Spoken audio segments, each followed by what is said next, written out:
First of all, the script was incredibly original, which is always exciting to read no matter what genre it is. It was a horror film, which really excited me because I love horror films.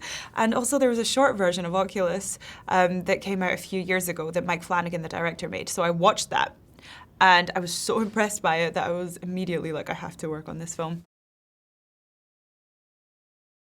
So I play a character called Kaylee, who is a woman on a mission. She has a plan that she's going to defeat this mirror because she believes that supernatural forces reside in it, and it caused the death of her parents, in her opinion. So she's kind of trapped the mirror, and she's trying to outsmart it. I researched in terms of like how I was going to deliver the performance. I mean, like, she was an auctioneer, so I kind of actually like watched loads of auctioneers talking, and they talk really like da-da-da, da-da-da-da. So I was like, oh, it'd be cool to like do the monologue like that, like just rattle through it. So there was that research, and I tried to just grasp onto anything that I could really relate to, because that's the most important thing, I think, making it true. And yeah, I tried to grasp onto the idea of like dedicating your life to one thing and really, really wanting it. And that's what I kind of tried to relate to. And that's what's so clever about it. It's like taking a really normal thing from everyday life and making it sinister.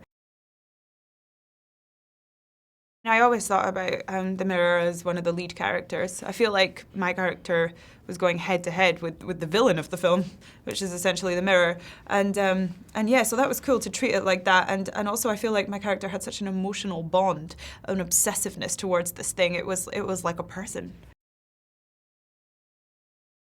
Yes, it's a good old-fashioned horror, scary story, but at the same time, it really delves into deep-seated insecurities and perception. I mean, it's all about perception, and it plays on the idea of when you look in a mirror, a lot of people really focus on the negatives, and we start to see like ugly versions of ourselves, almost like our insecurities are coming out, and that's exactly what the mirror does. So I feel like it really relates to us on quite a deep level.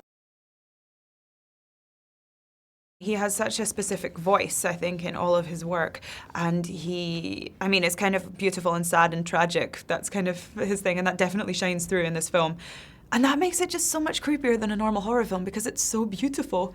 And I mean, I don't know, and he's just an incredible director as well. I mean, he knew the script so well because he wrote it. He had an answer to everything, and he gave us reassurance. He let us take risks with the characters and play around with it and just go for it, and that's all you can really ask for.